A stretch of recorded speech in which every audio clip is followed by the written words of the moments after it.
चलिए भाई, अब सारे इंटरेस्टिंग खबरों वाले स्टॉक्स पे चर्चा की शुरुआत करी जाए।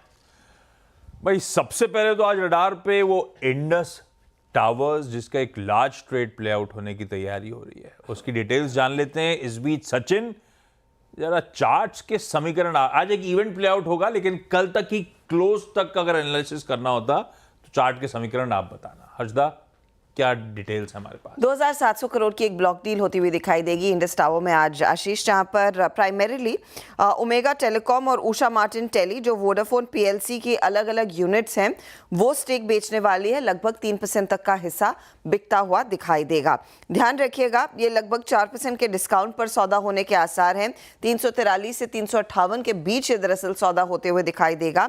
जून के महीने में वोडाफोन पीएलसी ने वैसे भी इंडस टावर में 15,300 करोड़ का माल बेचा था। इनका स्टेक अभी सिर्फ 3% बचा है और वो बाकी स्टेक दरअसल वो बेचने के लिए मार्केट में आएंगे। 2022 में इन्होंने अपना स्टेक भी करीब करीब 7% ऑफलोड किया था और वो सिलसिला जारी है, लेकिन क्लियरली इंडस टावर फोकस में रहेगा उस बड़े ब्लॉक के चलते। इंडस टावर फोकस में उस बड़े ब्लॉक के चलते, और इसीलिए भी कि एक तो क्लीन आउट ट्रेड है, वोडाफोन पीएलसी पूरा माल छोड़ देगा आज अगर ये सौदा हो गया तो, 3% बिक गया तो, और दूसरा शायद वो जो पैसा पीएलसी उठाएगा वो अपने ही इंडियन आर्म वोडाफोन आइडिया के जो आउटस्टैंडिंग्स हैं, उधारी जो है, उसको चुकाएगा। तो हो सकता है वो पैसा घूम के इंडस टावर में ही चैनलाइज हो रहा हो। सिटी की यही बात कहते हुए रिपोर्ट है, खरीदना चाहते हैं 485 का टारगेट्स। 485 मतलब कल ये स्टॉक बंद हुआ था मेरे ख्याल से 350 360 पे, यानी कि अच्छा खासा 30-35% का मोटा मोटी अपसाइड उनको यहां से नजर आता है। और कंपेलिंग डिविडेंड यील्ड 6% की करंट लेवल्स पे, और उन्हें तामी तथ्य रखे हैं वो आपकी स्क्रीन पर आते रहेंगे। सचिन भाई, इंडस टावर किसी भी वजह से आज ठंडा मिले, दबाव में आए, आप बायर हो गए क्या? समीकरण ऐसे हैं क्या चार्ट्स में?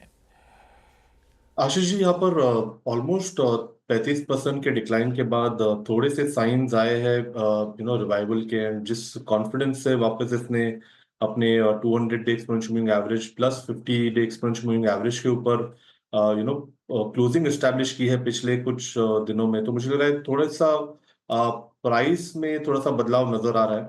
मेजर सपोर्ट स्टॉक के लिए यहाँ से 325 के आसपास प्लेस्ड है। जब तक ये पर्टिकुलर लेवल होल्ड होता है, मुझे लग रहा है प्रोबेबिलिटी ऑफ चेंज यहाँ पर काफी एविडेंट होगी एंड काफी डिपेंडेबल होगी। तो अगर डिक्लाइंस आते भी है तो आई थिंक 340, 320, 330 तक आप खरीदारी कर सकते हो। नीचे आपको स्टॉप लॉस 325 पे लगाना है on a weekly closing basis, and जैसे ही ये कंफर्मेशन आ जाता है, मुझे लग रहा है 380 के बाद काफी बड़ी तेजी इस पर्टिकुलर स्टॉक में वापस रिवाइव होगी। तो यहाँ पर डिक्लाइंस पे खरीदारी की जा सकती है 340 के बेस के नजदीक। डिक्लाइंस में खरीदारी करने वाला स्टॉक हो सकता है आज। पहले तो देखना है कौन से विंडो पे ट्रांजैक्शन होता है। और भारतीय ऑलरेडी 50% पे पहुंच गया है और पता नहीं कितना लेगा, अब उसका काम हो गया। आई डोंट थिंक भारतीय है ना, अब तो 50 हो गया, पहले तो 50 तक लाने की भारतीय को 50.0 समथिंग हो गया, भारतीय का काम हो गया। ये कोई और मेरे ख्याल से होगा। बाकी देखिए, यू नेवर नो, एक बार हो जाए डील उसके बाद पता चलेगा। और जैसा आपने बोला विंडो में होता है, नहीं ये भी देखना होगा। कुछ हद तक शायद कल स्क्रीन पर विजिबल भी था, कल कुछ हद तक है, काफ़ी हद तक था, वरना कल लास्ट के 5 मिनट में इस तरीके का मुंह नहीं आता दोनों में। लेकिन जो भी है वो देखते हैं आज कहाँ पे होती है ब्लॉक डील। बिल्कुल ठीक है। और इसी से कड़ी जोड़ते हुए दूसरा स्टॉक खबरों में, वोडाफोन आइडिया। नहीं, वो डेट वेट वाला अलग इशू हो गया, फंड रेज करेंगे तो क्या पता इस अपनी इंडियन आर्म को दे दें, लेकिन ये अपने आप में भी खबरों में है। गाबा सर, आप वोडाफोन आइडिया का चार्ट खोल के रखना, कल जाते जाते बहुत अचानक तेजी आ गई थी इसमें। हर्षदा, क्या न्यूज़ है? यहाँ पर कंपनी दरअसल 2000 करोड़ तक का फंड रेज की तैयारी करती हुई दिखाई दे रही है, आशीष। तो प्राइमरीली देखना होगा कि बेसिकली एक प्रोमोटर की तरफ से प्रोमोटर को ही प्रेफरेंशियल इश्यूज जारी करने की तैयारी है। 9 दिसंबर को दरअसल ये एक बोर्ड बैठक होने वाली है जिसमें डिसीजन लिया जाएगा। और जो आप मेंशन कर भी रहे थे कि रेसिडुअल प्रोसीड्स शेयर सेल जो होगा वो वोडाफोन आइडिया के जो आउटस्टैंडिंग मास्टर सर्विस एग्रीमेंट है इंडस टावर के, उनको सौंपा जाएगा। तो क्लियरली ये दोनों उतार जुड़े हुए हैं, दोनों स्टॉक्स को साथ में ही मिलाकर देखना चाहिए। 2000 करोड़ ना, इट्स लाइक आपका टैंक खाली है गाड़ी का और आप गोवा जा रहे हैं और आप जाके बोले पेट्रोल पंप पे 50 रुपये का पेट्रोल डाल दो, तो ये वो वाला मामला है।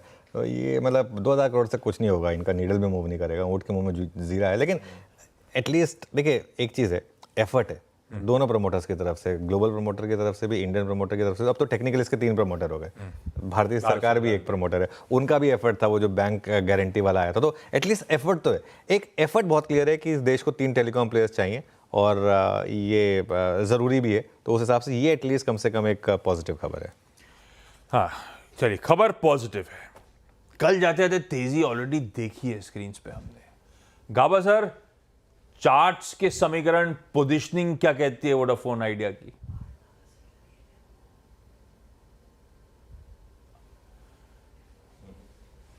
ठीक है, स्टॉक कंफ्यूजिंग है थोड़ा सा, तो गाबा सर इसीलिए आपके ऊपर छोड़ रहे हैं कि आप अपना डिसाइड करिए क्या करना है। ये कह रहे हो आप गाबा सर? सॉरी गलती हो गई। देखो अभी क्लियर कट गलती हो गई। आप ये मतलब ऑटोमेटिक नहीं हो गया, मैंने बंद किया था। सतपुते की तरह नहीं कि मैंने गलती से हो गया, वैसा नहीं है। एनीवे, आइडिया का चार्ट है तो वीक, करीब 12 या 14 हफ्ते से एक गिरावट हम देख रहे हैं। बिल्कुल, इसमें जो अपमूव मिला है इस हफ्ते, उस अपमूव में भरोसा नहीं है। हो सकता है अपमूव मिले आइडिया में, और अपमूव मिलेगा तो 12 तक भी जा सकता है, लेकिन है चार्ट वीक, तो इस पर ट्रस्ट नहीं है। इस बात पर मौका मिलता है निकलने का तो एक बार तो निकल जाना चाहिए कॉस्ट के आसपास। एक बार तो निकल जाना चाहिए। राजेश जी सही कह रहे हैं क्या गाबा सर? वैसे वाकई में आप जानबूझ के बंद करके बोलते हैं गलती से हो गया बंद? नहीं, वो सच में हुआ था। कैसे हुआ था पता नहीं, लेकिन बस मेरा नाम लग गया है अभी। क्या सॉरी गौरांग जी ने उस दिन बात छेड़ ली वैसे कि ये सेकंड टाइम हुआ, ये गाबा जी ने पकड़ लिया बराबर। कोई प्रॉब्लम नहीं, सब दोस्ती है, चलता है। चलिए भाई, वोडाफोन आइडिया, इंडस टावर और टेलीकॉम एज अ स्पेस, क्योंकि भारतीय एयरटेल भी रडार पे है, इन सब के बीच में पूरा टेलीकॉम एज अ स्पेस रख लीजिए रडार पे। अब आगे बढ़े और फंड रेजिंग कर रही हैं सब कंपनियां, बाजार की तेजी वापस लौट गई, उसका फायदा शायद भुनाने की तैयारी। 2 QIP लॉन्च हो गए हैं, भारत फोर्ज, पीजी इलेक्ट्रोप्लास्ट। बहेती साहब भारत फोर्ज, सतपुते साहब पीजी इलेक्ट्रोप्लास्ट, 4 चेडी रखना। हर्षदा, अपडेट्स क्या है? भारत फोर्ज तकरीबन 1650 करोड़ का QIP लॉन्च कर चुका है आशीष। इन्होंने यहाँ पर करीब 6.4% के डिस्काउंट पर इंडिकेटिव प्राइस तय किया है, जो 1290 से 1320 रुपए प्रति शेयर रहेगा, यानी कि 4 से 6.25% के डिस्काउंट पर दरअसल ये QIP में फंड रेज किया जा रहा है। दूसरी तरफ पीजी इलेक्ट्रोप्लास्ट आप रेडार पर रखेंगे, जहाँ पर जो QIP है वो करीब 1500 करोड़ का है। ये जो प्राइसिंग है वो 690 से 699 रुपए प्रति शेयर के बीच रहेगी। आपको ध्यान में एक चीज़ रखनी है कि इस पर्टिकुलर QIP के बाद लगभग 6.7% तक का इक्विटी डाइल्यूशन पीजी इलेक्ट्रोप्लास्ट में होता हुआ दिखाई देगा और एक लॉक इन पीरियड रहेगा नियरली 45 डेज का। तो दोनों ही स्टॉक्स उस लिहाज से रेडार पर। भारत फोर्ज के कॉन्टेक्स्ट में एक और अच्छी खबर वो ऑफकोर्स आई है, क्लास 8 ट्रक्स के जो नंबर्स आए हैं मंथ ऑन मंथ एक पिकअप देखने को मिला है और एक अच्छा खासा तेजी का मूव शायद उस लिहाज से इनकी सेल्स में देखने को मिला, तो वो भी रिफ्लेक्ट करेगा आज इस स्टॉक पर। हाँ, अमेरिका के क्लास 8 ट्रक्स, बड़े वाले ट्रक्स के आंकड़े, और साल दर साल 9% गिरा, लेकिन मंथ ऑन मंथ 18% का इंप्रूवमेंट है वहां पे सेल्स में। 11 महीनों के हाईस पे वो आंकड़ा और 30,000 के आंकड़े को पार करते हुए सेल्स के नंबर्स। तो नंबर्स सेल्स के बहुत अच्छे हैं क्लास 8 के, और ये सब रडार पे इसीलिए भारत फोर्ज हो, ऑटोमोटिव एक्सिल्स हो, GNA एक्सिल्स हो, ये सब सप्लायर्स हैं वहां क्लास 8 ट्रक्स के मार्केट में, तो इनके लिए पॉजिटिव रब ऑफ बन जाता है। लेकिन दो खबरें हैं, एक तरफ QIP थोड़ा सा डिस्काउंट पे आ रहा है और दूसरी तरफ ये क्लास 8 ट्रक्स का मामला। इन दोनों खबरों के बीच में चार्ट्स की पोजीशनिंग कैसी लग रही है बहेती साहब? जी, आशीष जी एक फॉलिंग चैनल में ट्रेड कर रहा है और वापस उस चैनल का ब्रेकआउट देने का अटेम्प्ट कर रहा है। एक परफेक्ट राउंडिंग बॉटम बनाया स्टॉक ने, 1300 का जो जोन था वहां पे बेस बनाकर, और 20 MA रीगेन करता हुआ देखने मिला है। बट एक अहम क्लस्टर के पास आ गया जहां 1400 में मैक्सिमम कॉल राइटर्स खड़े हैं, करीब 7 लाख, और वो अगर जोन कटता है तो फिर इसमें 1440 तक का मूव देखने मिल सकता है। तो थोड़ा सा पोजिशनल कंडीशनल बाय है। 1390 के ऊपर अगर ये सस्टेन करता है तो ही इसमें खरीदारी की सलाह रहेगी।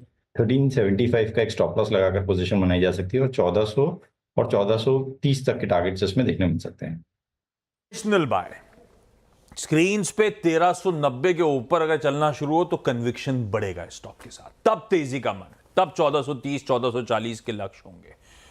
और फॉलिंग चैनल का ब्रेकआउट, राउंडिंग बॉटम, 20 डेमा, बहुत सारी चीजें भाईती साहब ने बताई हैं। नेट 1390 के ऊपर जाना है अपने को। दूसरी तरफ पीजी इलेक्ट्रोप्लास्ट, कुछ दिन पहले नोयर कंपनी में बातचीत हो रही थी इससे, क्या ओवर द इयर्स इसने अपना बिजनेस बदल डाला है पूरा, गजब है। सतपति साहब, चार्ट्स पे पोजीशनिंग कैसी? आशीष जी, बहुत ही स्ट्रॉन्ग चार्ट है। मुझे लगता है कि जिस तरह से यहाँ पे डेली चार्ट पैन आउट हो रहे हैं या वीकली चार्ट पैन आउट हो रहे हैं, कंसोलिडेशन के बाद ब्रेकआउट्स मिल रहे हैं, तो कहीं ना कहीं लगता है काउंटर में स्ट्रेंथ बनी रहेगी। फिर रही बात एंट्री की, या आप कह सकते हैं कि जहाँ पे आपको फ्रेश पोजीशन बांधनी है, तो I think buy on dip will be a safer strategy. 700 720 का यहाँ पे ब्रेकआउट यानी सपोर्ट लेवल है, और ये इस सपोर्ट जोन पे आसपास मिले तो डेफिनेटली आप फ्रेश लॉन्ग बनेगी। लेकिन एट दिस मोमेंट थोड़ा ओवरबॉट है, तो पोजीशन अगर है तो आप कंटिन्यू करें 700 के पोजिशनल स्टॉप लॉस के साथ। मुझे लगता है चार्ट देख के इवेंचुअली ये 900 को पार करेगा। बाय ऑन डिप्स है PG Electroplast, buy on rallies, वो थ्रेशोल्ड 1390 के ऊपर अगर जा रहा है भारत फोर्स तो वहां पे खरीदारी। ये दोनों क्यूआईपी इश्यूज वाले स्टॉक्स पे डिफरेंट रणनीति है, ये ध्यान रखिएगा। सेठ साहब, टोरेंट फार्मास्यूटिकल्स का चार्ट आप रेडी रखो, मैं आ रहा हूं आपके पास क्योंकि न्यूज डेवलपमेंट्स हैं यहाँ पे। हर्षदा, क्या अपडेट्स? एक इंटरेस्टिंग डेवलपमेंट है, कंपनी बेसिकली अपने डायबिटीज पोर्टफोलियो को और मजबूत करती दिखाई देगी। आशीष, इनके पार्टनर रहे हैं बोरिंगर एंगलहाइम, एक जर्मन कंपनी है। उनके साथ एक 2022 से मार्केटिंग पार्टनरशिप थी, लेकिन उसी कंपनी के 3 एंटी डायबिटीज ब्रांड्स दरअसल अब कंपनी अक्वायर करती हुई दिखाई देगी। इन्होंने ये खुलासा नहीं किया है कि किस तरह की डील होगी, कितना यहाँ पर पैसा लगेगा, लेकिन ये जरूर कहा है कि 2025 तक ये डील पूरी होने की पूरी संभावना है। अब आपको ध्यान में रखना है कि इन ब्रांड्स की खासियत क्या है। 3 स्पेसिफिक ब्रांड्स है, जो दवा का नाम है वो एम्पैग्लिफ्लोजीन है। ये प्राइमरीली एक नोवेल सोडियम ग्लूकोज को ट्रांसपोर्टर है, जिसे आप SGLT2 कहते हैं, जो ग्लाइसेमिक कंट्रोल करता है टाइप 2 डायबिटीज वाले मरीजों के लिए। अब इसका मार्केट साइज काफी पोटेंशियल रखता है, लगभग 3235 करोड़ का SGLT2 इनहिबिटर्स का मार्केट साइज है। और दूसरी डायबिटीज ड्रग्स के सामने अगर आप गौर करेंगे तो वहां पर 25% के CAGR से ग्रोथ देखने को मिली है। खास तौर से भारतीय मार्केट डायबिटीज वाला लगातार बढ़ रहा है। अनफॉर्चुनेटली 19,912 करोड़ का यह मार्केट है, और उसको अब टोरेंट फार्मा भुनाता हुआ दिखाई देगा इन 3 ब्रांड्स के एक्विजिशन के बाद। ये क्या, बोरिंगर एंगलहाइम, ये सुबह वीरू बोल नहीं पा रहे थे, ये है भाई वो वर्ड। टोरेंट फार्मास्यूटिकल ने इनके साथ इनकी 3 डायबिटिक ड्रग्स को एक्वायर करा है। बेसिकली अपने डायबिटिक केयर पोर्टफोलियो को ये कंपनी स्ट्रेंथन कर रही है। खबर तो सुनने में अच्छी दिख रही है सेठ साहब, लेकिन चार्ट्स की पोजीशनिंग कैसी? जी, स्ट्रक्चर तो पॉजिटिव है यहाँ पे टोरेंट फार्मा का। रिसेंटली हमने एक पुल बैक और कंसोलिडेशन देखा था। स्टॉक ने एक राउंडिंग बॉटम बना के अपने सारे की मूविंग एवरेजेस के ऊपर कंफर्टेबली ट्रेड कर रहा है। बहुत ब्यूटीफुली अपना 50 10 20 50 डेमा होल्ड करा, और कल के सत्र में भी लोअर लेवल से हमने यहाँ पे बाइंग देखी थी। तो जब तक 3275 इंटैक्ट है, यहाँ पे 3450 से 3500 तक के टारगेट्स पॉसिबल है। तो अच्छा चार्ट है, कोई भी डिप या सेम भाव में मिले तो बाय करना चाहिए। डिप्स में खरीदारी करने का मन टोरेंट फार्मास्यूटिकल्स में। अच्छा, एक काम करा जाए, तो डिटूर करा जाए और ब्रोकरेजेस के रडार पे क्या क्या है आज, उस पर चर्चा कर ली जाए। ये आपको स्क्रीन पे ऑरेंज शेड दिख रहा है, ये दरअसल श्रेया बैठी है मेरे बगल में। ये बताएंगे आज आपको ब्रोकरेजेस के रडार पे क्या क्या है। श्रेया, कौन कौन सी ब्रोकरेजेस, कौन कौन से स्टॉक्स रडार पे? गुड मॉर्निंग आपको। Good morning sir. तो CLSA के रडार पे 2 स्टॉक्स हैं, एक परसिस्टेंट और जूनिपर होटल। परसिस्टेंट से शुरुआत करना चाहूँगी। CLSA ने इसको आउट परफॉर्म रेटिंग दी है, साथ ही टारगेट प्राइस 8,462 रुपये प्रति शेयर कर दिया है। और CLSA का मानना है कि नियर टर्म और लॉन्ग टर्म दोनों में ही जो रेवेन्यू ग्रोथ का अनुमान है वो बढ़ता ही जा रहा है। इसके अलावा फिनेंशियल ईयर 2025-27 में US डॉलर सेल्स में 21% सालाना बढ़ने की ग्रोथ का अनुमान भी जताया गया है। और इसके अलावा फिनेंशियल ईयर 2027 में एबिट मार्जिन में भी ग्रोथ का अनुमान CLSA ने जताया है, जो आंकड़ा है वो 15.5% से बढ़ाकर 16.5% कर दिया है। अब जुनिपर होटल्स पर रुख करते हैं और CLSA ने इसके ऊपर क्या कहा है वो मैं आपको बता देती हूँ। तो CLSA ने इसको भी बाई रेटिंग दी है और साथ ही टारगेट प्राइस 430 प्रति शेयर कर दिया है। और CLSA का मानना है कि जिस तरीके से होटल इंडस्ट्री में डिमांड देखने को मिल रही है तो इसका सीधा सीधा असर इस स्टॉक पर भी पड़ता दिखेगा। और एक फिनेंशियल ईयर 2024-29 तक होटल इंडस्ट्री में सप्लाई से ज़्यादा डिमांड संभव है, ऐसा रिपोर्ट में CLSA ने कहा है। और इसलिए एबिटा को भी 16% सालाना बढ़ाने का अनुमान CLSA ने जताया है। और इसका असर, इसकी वजह है ऑक्यूपेंसी और एवरेज रूम रेट में एबिटा को सपोर्ट मिल रहा है। कंपनी को अगर देखें तो हाई एंट्री बैरियर वाले एसेट खड़ा करने में कंपनी सबसे आगे रही है और इंडिया में ये हयात होटल चेन चलाती है। यस, हयात के साथ जॉइंट वेंचर में जुनिपर होटल्स। और सप्लाई से ज़्यादा नहीं, डिमांड से ज़्यादा सप्लाई क्यों नहीं होगी जब छोटे छोटे वीकेंड में भी लोग उत्तराखंड चले जाएं घूमने के लिए।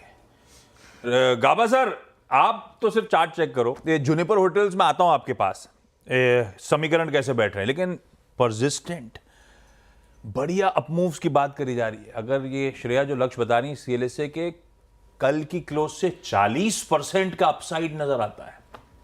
ऐसे में भाईती साहब रह के आप भी इस पे पिक देते हो, कैसा लग रहा है समीकरण लंबी अवधि के लिए, या लॉन्ग टर्म चार्ट्स कितने कंड्यूसिव हैं तेजी करने के लिए?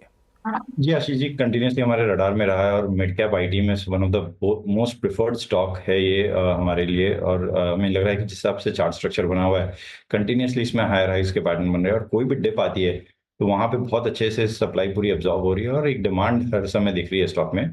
जो इमीडिएट शॉर्ट टर्म टारगेट्स देख रहे हैं वो 6300 तक के इसमें आते हुए देखने मिल सकते हैं। जो स्टॉप लॉस इसमें मेंटेन करना चाहिए वो थोड़ा सा डीप है, 5900 के करीब का कैसल मेंटेन करे और 6300 तक के टारगेट के लिए इसमें पोजीशन बनाई जा सकती है। परसिस्टेंट सिस्टम CLSA का एक बढ़िया मिड कैप आईटी का प्रिफर्ड आइडिया। काबा सर, जुनिपर होटल्स कैसा लग रहा है आपको? आई थिंक जुनिपर होटल मुझे अच्छा तो लगता है। एक इनिशियल मूव शुरू हुआ है, अगर यहाँ से एक अप मूव मिलता है, ट्रेड कर रहा है 372 के आसपास, अगर यहाँ से अप मूव मिलता है तो वो ले जा सकता है करीब 425-430 तक। कैपेसिटी तो है जाने की, सिर्फ एक स्टॉप लगाने की जरूरत पड़ी प्रोटेक्ट करने के लिए, और वो होना चाहिए 350 के आसपास। और मुझे लगता है जाना चाहिए, थोड़ा एक्चुअली लगेगा लेकिन यस जाएगा ऊपर जुनिपर। नहीं, बिल्कुल ये स्पेस में ना स्ट्रक्चरल तेजी है। आई थिंक इंडियन होटल्स हमने डिस्कस किया था, जो इंडियन होटल्स के नंबर्स आए थे, मार्केट को पता था अच्छे नंबर्स आएंगे, उसके बावजूद वो स्टॉक चला था और वहाँ से 100 रुपये का और मूव दिखा चुका है इंडियन होटल्स। आई थिंक अभी ये जो बाकी स्टॉक्स मूव आ रहा है, जुनिपर होटल्स, बहुत लोग पार्क होटल्स पे भी बेट लगा रहे हैं क्योंकि अब सबको लग रहा है कि काफ़ी गैप है अब इंडियन होटल्स के वैल्यूएशंस और इन वैल्यूएशंस में। इस वजह से देखिए इंडियन होटल्स ही रहेगा। आज मैं सुबह एक रील देख रहा था कि ताज के होटल्स इतने महंगे क्यों होते हैं। ताज है, उसका मुकाबला नहीं कर पाएंगे आप, लेकिन फिर भी जो भी है बाकी स्टॉक्स भी क्लियरली एक ये स्पेस जो है वो काफ़ी अच्छी लग रही है इस तरह। अनपैरेलल्ड हॉस्पिटैलिटी एक उससे टक्कर देता है कुछ हद तक लीला की हॉस्पिटैलिटी। खैर, बाकी के सारे स्टॉक से न्यूज। सचिन, आप IGL खोल के रखना, मैं आऊंगा क्विकली आपके। इंद्रप्रस्था गैस, हर्षदा, अपडेट्स क्या क्या हैं बाकी? IGL 10 दिसंबर को बोर्ड बैठक करेगा और ये दरअसल एक बोनस इशू पर कंपनी विचार करती हुई दिखाई देगी। ये इनफैक्ट सिटी गैस कंपनियों में पहली कंपनी होगी जो शायद बोनस देती हुई नजर आएगी। तो 10 दिसंबर वो डेट तय है। इसके अलावा हीरो मोटोकॉर्प रेडार पर रखेंगे। 3 वेरिएंट्स इनकी V2 सीरीज जो इलेक्ट्रिक स्कूटर की सीरीज है उन्होंने लॉन्च की है। 96,000 से 1,35,000 के बीच ये गाड़ियाँ हैं, लेकिन लोएस्ट एंड जो है वो दूसरे पियर्स के सामने एक कॉम्पिटिटिव प्राइस पर आया है, सब 1 लाख वाला। और साथ ही साथ सबसे ज़्यादा रेंज रहेगी इस पर्टिकुलर स्कूटर की अगर आप बजाज और ओला से कंपेयर करते, 165 किलोमीटर प्रति चार्ज। साथ ही आप मेट्रोपोलिस भी रेडार पर रखेंगे। बोर्ड बैठक दिसंबर 9 को है। यहाँ पर इक्विटी शेयर्स एक प्रेफरेंशियल बेसिस पर कंपनी दरअसल इशू कर सकती है, उस लिहाज से वो फोकस में। पेटीएम और फिनो पेमेंट जैसे स्टॉक्स आप रेडार पर रखेंगे क्योंकि RBI ने कल शाम को UPI लाइट की जो ऑफलाइन ट्रांजैक्शन लिमिट है वो बढ़ा दी है। ये करीब 1000 रुपए प्रति ट्रांजैक्शन बढ़ती हुई दिखाई दे रही है, तो वो आप स्टॉक रेडार पर रखेंगे। फ्यूजन फाइनेंस बोर्ड ने अप्रूवल दे दिया है 800 करोड़ के राइट्स इशू के जरिए फंड रेज करने का। इनफैक्ट प्रेफरेंशियल इशू करीब 20% ऑफ दैट अबव अमाउंट भी होता हुआ दिखाई देगा। अगर ये 800 करोड़ करंट मार्केट प्राइस पर कंपनी रेज कर लेती है तो बुक वैल्यू में 34% तक की गिरावट आ सकती है, लेकिन नेटवर्थ 3322 करोड़ के आसपास आता हुआ दिखाई देगा। ये स्टॉक भी आज फोकस में के। और आज का stock of the day clearly जो इंडस टावर की बात हुई थी, ब्लॉक विंडो में ये सौदा निपट गया है। अब पता नहीं मुझे आपको ये मिलेगा या नहीं मिलेगा फ्रैंकली मार्केट ओपनिंग में, क्योंकि इसके बाद अब ये मामला हो जाएगा चेस करने का। चेस आपको करना है या नहीं करना है, चाहे तो भले ही ऑप्शंस के थ्रू करें। कुछ प्रॉफिट बुकिंग भी आएगी, कुछ लोग कल सौदा लेकर गए हैं, स्क्रीन पर दिख रहा है वो, तो वो थोड़ा सा बेचने के लिए भी आएंगे। ठीक है, दोनों के स्टॉक्स में दिख रहा था, इंडस टावर और वोडाफोन आइडिया। ये आखिरी के 10 मिनट ऐसे ही नहीं आई है ये बार। ये 100% जिसे कहते हैं ना, किसी को पता था, वो ऑब्वियसली यहाँ पर अपनी पोजीशन क्रिएट करके गए। लेकिन जो भी है होगा तो गैप अप, उसके बाद देखते हैं क्या होगा स्टॉक में। इंडस टावर आपकी स्क्रीन पे। सचिन, आईजीएल अगले मंगलवार को बोनस देना ही नहीं देना, किस अनुपात पे देना है उस पर विचार करेंगे। चार्ट्स कैसे? आशीष जी, चार्ट्स थोड़े से वीक ही रहे हैं। इनफैक्ट पिछले 2 महीनों की जो इंटेंस सेलिंग थी उसके बाद रिकवरी थोड़ी सी बेटर नजर आ रही है। बट आई थिंक हिस्टोरिकली अगर हम पिछले 5 सालों का डेटा देखें तो लगभग 320 340 एक अच्छा डिमांड जोन रहा है काउंटर के लिए। डेली चार्ट पे भी एक पॉजिटिव आरएसआई डेवलपमेंट है, तो मुझे लग रहा है अगर डिक्लाइंस आते भी है तो आई थिंक 340 के आसपास इसे जरूर खरीदना ही चाहिए। ओवरऑल अपसाइड मुझे लग रहा है थोड़ी सी कैप्ड है इमीडिएट बेसिस पे अराउंड 420 के आसपास। बट मुझे लग रहा है एक हायर बेस की जरूरत है 340 के बाद। तो मुझे लग रहा है अगर ये हायर बेस मिल जाता नजर नहीं आ रहा है, इसके स्ट्रक्चरल इश्यूज भी हैं। सही कह रहे हो आप। जहां तक हीरो मोटोकॉर्प की नई बाइक्स की लॉन्च की बात है, मॉर्गन स्टैनली की अंडरवेट कॉल है 4110 के टारगेट्स के साथ। इसी अपडेट्स पे उन्होंने एक रिपोर्ट निकाली है। खैर, इस नोट पर मुनाफे की तैयारी समेट रहा हूं। ब्रेक के उस पार पहला सौदा।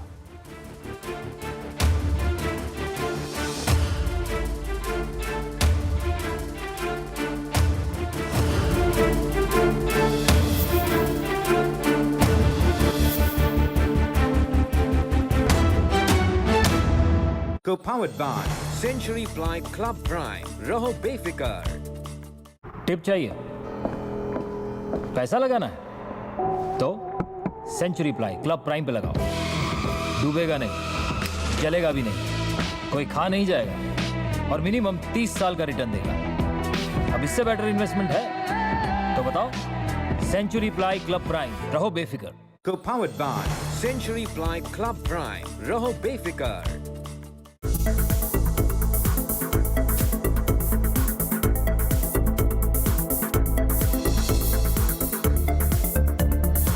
ये है